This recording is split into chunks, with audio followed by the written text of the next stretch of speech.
Amani iwe nawe ndugu Irakiza Nelson Prosper. Waraka wa pili kwa Timotheo sura ya 3 mstari wa 16 nasema, kila andiko lenye pumzi ya Muumba lafaa kwa mafundisho na kwa kuwaonya watu makosa yao na kwa kuwaongoza na kwa kuwaadibisha katika haki. Kila andiko lenye pumzi ya Muumba. Ndugu, nataka kujua andiko lenye pumzi ya Muumba kwenye Biblia ni lipi? Karibu. Naam ndugu Ernest, amani iwe pia nawe. Unauliza andiko lenye pumzi ya Muumba ni lipi? Kwanza kabisa kwenye Biblia kuna maandiko ambayo ni maneno ya Muumba, hilo lipo. Lakini maandiko mengi kwenye Biblia sio ya Muumba, kwa sababu Biblia iliandikwa na wapagani ambao ni Warumi na Wagiriki. Na baada ya kuiandika wakaipitisha kwenye kanisa ambalo walilianzisha, ambalo ni la Roman Catholic. Hiyo Biblia ilikuwa na vitabu 72 kama sio 73. Baadaye kwenye mwaka 1527 Waprotestanti wakaja. Walipoondoka Rumi wakaanzisha Biblia yao yenye vitabu 66. Sasa asante sana ndugu Irakiza Nelson Prosper kwa maelezo mazuri, na kitu ambacho nimekielewa ni kwamba Biblia iliandikwa na Wagiriki na Warumi na wakaipitisha kwenye kanisa waliolianzisha ambao ni Roman Catholic Church. Na baadaye Waprotestanti walivyokuja na wao wakapunguza baadhi ya vitabu kwenye Biblia ile ya wa Roman Catholic, wakaanzisha Biblia yao ya vitabu 66. Sasa ndugu Irakiza Nelson, hizi Biblia mbili ni ipi iliyovuviwa hasa? Asante. Naam ndugu Ernest, hizi Biblia mbili hakuna iliyovuviwa, kwa sababu japokuwa iliwekwa maneno ya kweli ya Muumba baadhi na machache sana, lakini iliandikwa na wanadamu. Na hao walioiandika ndio walioanzisha vyuo vya theolojia ili kwamba tujifunze namna ya kuitafsiri hii Biblia kwenye system zao za exegesis na vitu vingine huko. Lakini kama Biblia hii ingevuviwa vyuo vya theolojia kwa ajili ya kuitafsiri hii Biblia, visinge kuwepo, maana Roho wa Muumba ndiye angekuwa ni mwalimu wa kuitafsiri hii Biblia. Kwa kuwa hii imeandikwa na wanadamu na wametuletea namna ya kuitafsiri.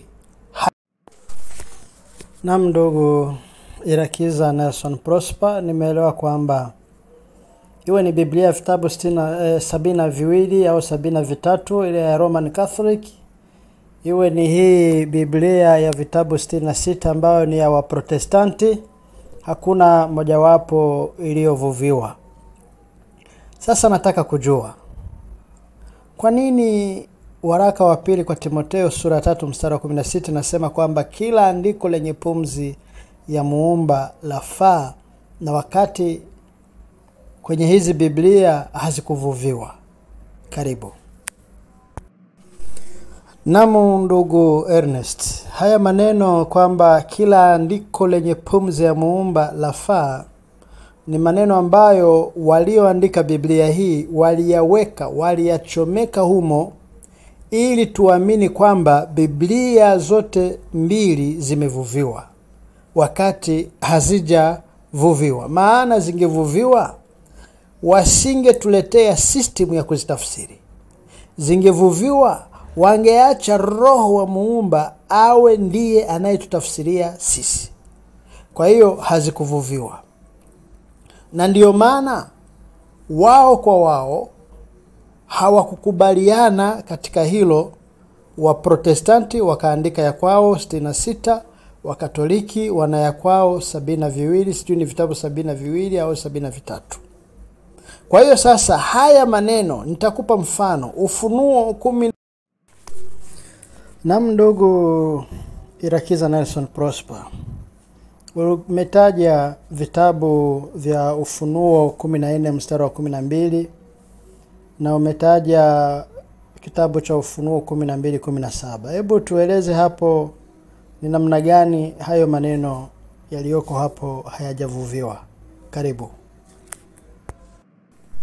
Na ndugu Ernest, Ufunuo 12:17 inasema hivi.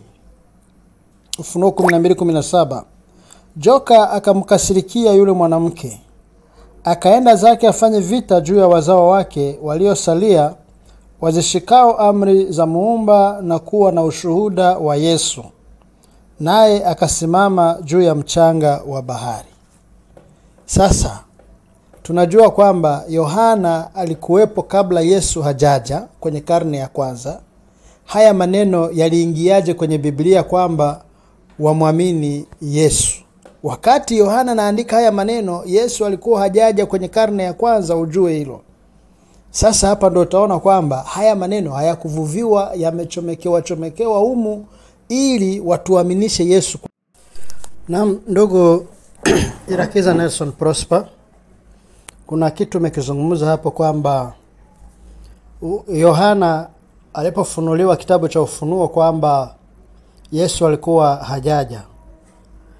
Sasa kama alifunuliwa kabla Yesu hajaja, imekuwa kuaje tena akamtaja Yesu kwenye kitabu chake na yamekiandika kabla Yesu hajaja? Naam ndugu Ernest, umeuliza maneno majina kama Yesu Kristo yameingiaje kwenye kitabu cha Ufunuo. Kumbuka Biblia, iwe ile ya wa Roman Catholic ya vitabu 72, iwe hii ya wa Protestant ya vitabu 66, zote zimefanywa marekebisho mara 1000. Na haya marekebisho ndio yanatuthibitishia kwamba hizi Biblia zote hakuna iliyovuviwa, kwa sababu zingekuwa zimevuviwa zisingefanywa marekebisho, kwa sababu neno la Muumba linafaa litekelezwe, sio kufanywa marekebisho. Na Muumba kuambia wafanye marekebisho kwenye neno lake. Kwa hiyo kwa sababu ni maneno yao, wameyafanyia marekebisho na wakapachika haya majina Yesu Kristo, na majina mengine Mungu, na majina mengine mengi. Kwa hiyo ni kweli kabisa ndugu Irakiza Nelson, unachokizungumza ni cha ukweli. Maana kama kweli Biblia ya vitabu 72 na Biblia ya vitabu 66 zote hizi zimevuviwa na Muumba na ni neno la Muumba, ni andiko la Muumba, zisingefanywa marekebisho zaidi ya mara 1000. Unachokizungumza ni ukweli. Ni kwamba ukweli ni kwamba hazikuvuviwa, ila haka kaneno nilichoelewa, haka kaneno kakuvuviwa wamekachomekea ili watu waamini haya maneno yao. Hicho ndo nimekielewa. Asante sana katika hilo. Sasa ndugu, hebu endelea kunieleza zaidi. Asante ndugu Ernest kwa uelewa wako huo. Ni kweli kabisa. Sasa turudi kwenye Ufunuo 12:17. Inaposema kwamba wanaomwamini Yesu. Kwanza huyu mwanamke anayezungumzwa kwenye Ufunuo 12 sio kanisa. Linazungumzwa taifa la Wayashuruni hapo. Na taifa la Wayashuruni kipindi kile hawakumjua huyo Yesu.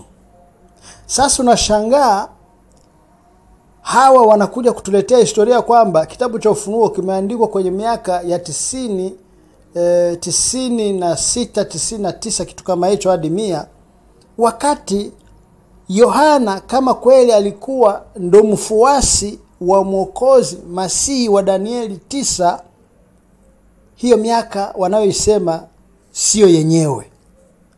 Kwa hiyo huyo Yesu aliyeandikwa hapo kwenye Ufunuo 12:17 ni walichomekea